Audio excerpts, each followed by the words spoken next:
बड़ी मुश्किल से एक देसी रेस्टोरेंट में जॉब मिली। तो उन्होंने कहा कि भाई थर्सडे और फ्राइडे को हम आपको 2 दिन दे सकते हैं। मैंने कहा ठीक है, लेकिन जुम्मे को ना मुझे थोड़ा सा टाइम ऑफ चाहिए होगा, दोपहर में मुझे नमाज पढ़ने जाना होता है। तो वो कहने लगे भाई ऑस्ट्रेलिया है, क्या नमाज वगैरह कस्टमर को कौन सर्व करेगा। मैंने कहा भाई तो ऑस्ट्रेलिया तो नमाज तो नहीं खत्म हो सकती ना। तो कह रहे हैं यार तुम तो ऐसे साउंड कर रहे हो जैसे हम मुसलमान नहीं है। हम भी मुसलमान है भाई, बाद में पढ़ लेना जुम्मा, शाम में पढ़ लेना। खैर मैंने कहा नहीं देखें ऐसा नहीं हो सकता, मैं जुम्मे को फिर काम नहीं कर सकता ना। कह रहे हैं अगर आप जुम्मे को काम नहीं कर सकते तो फिर थर्सडे की शिफ्ट भी हमें कैंसिल करनी पड़ेगी, किसी और को देनी पड़ेगी। मैंने कहा चलें ठीक है। अच्छा ये इतना इजी साउंड कर रहा हूँ ना मैं अभी, के हाँ इतना लाइट कि हाँ बस ठीक है मना कर दिया। ये इतना आसान था नहीं जब आपको 4 महीने बाद $10,000 फीस देनी हो, किराया भी देना हो, तो और पहली जॉब हो और हाथ में कुछ नहीं रखा हुआ हो ना, तो इतना ईजी था नहीं। खैर एनीवेज मैंने हाँ कर दी। मैंने कहा ठीक है। मंडे था उस दिन। अगले दिन ट्यूसडे को मैं जॉब ढूंढ रहा था मैं, तो इतने में कॉल आई उसी मैनेजर की, वही रेस्टोरेंट वाले की, कि भाई स्टार्ट कर सकते हो काम। मैंने कहा कब। कह रहे हैं अभी से।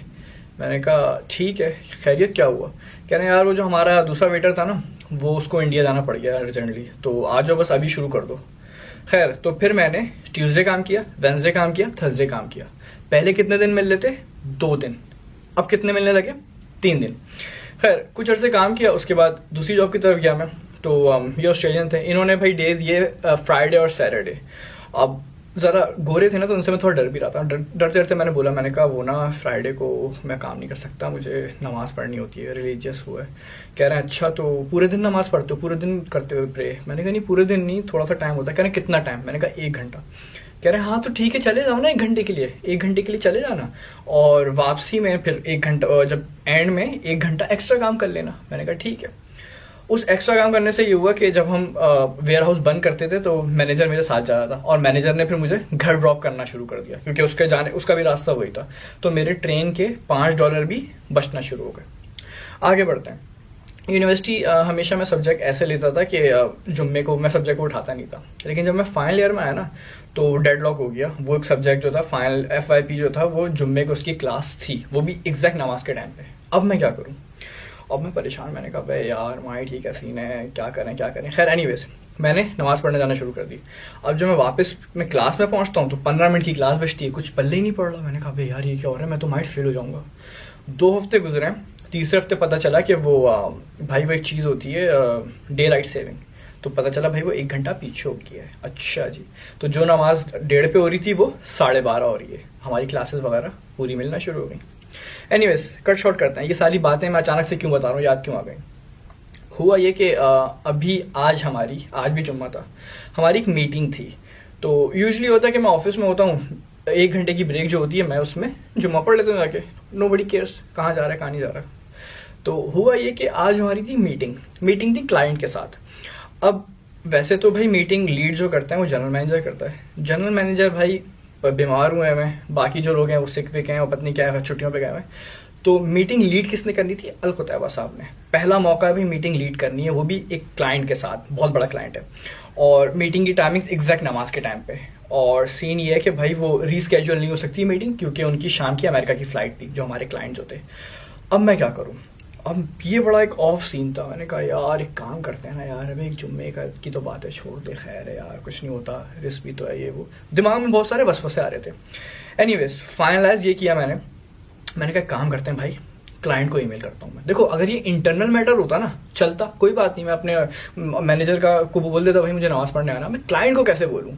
वो कहेगा भाई इतनी बड़ी कंपनी है, एक बंदा आके मुझे ड्रामेबाजी कर रहा है, कह रहा है कि नमाज पढ़ने जाना है, खुद सॉल्व करो भाई, इंटरनल मैटर है तुम्हारा ये।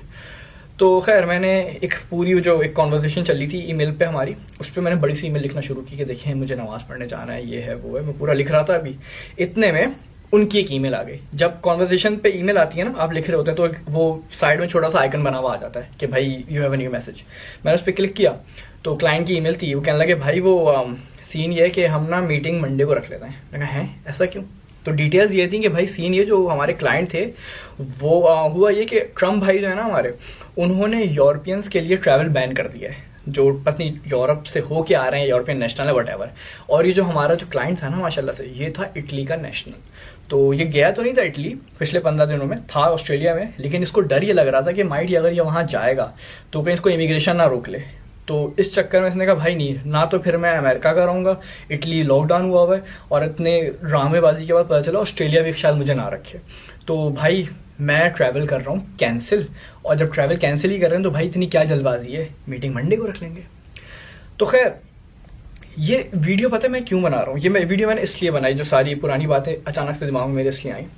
ये वीडियो में ओवरसीज़ वाले जो हमारे भाई हैं ना, उनके लिए बना रहा हूँ कि अक्सर बेशतर ये होता है कि हम बाहर आते हैं तो हम कहते हैं यार जॉब का मसला है भाई, हम क्या करें, नमाज नहीं पढ़ सकते यार, नहीं पढ़ सकते, इम्पॉसिबल, नमाजें छोड़ देते हैं।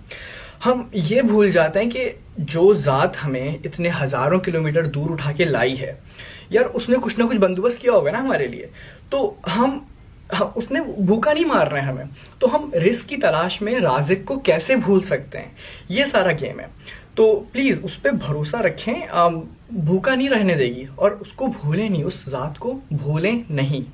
तो उम्मीद करता हूँ आप लोगों को मेरी बात समझ आ गई होगी, वैसे मैंने बहुत लंबी कर दी है, इससे ज़्यादा मैं लंबी नहीं कर रहा। और मोरल क्या है, मोरल बस यही है कि उस ज़ात को, उस राज़िक पे, उस ज़ात पे भरोसा कर लो, बहुत स्कोप है। जुम्मा मुबारक, अपना बहुत ख्याल रखिएगा। अस्सलाम वालेकुम।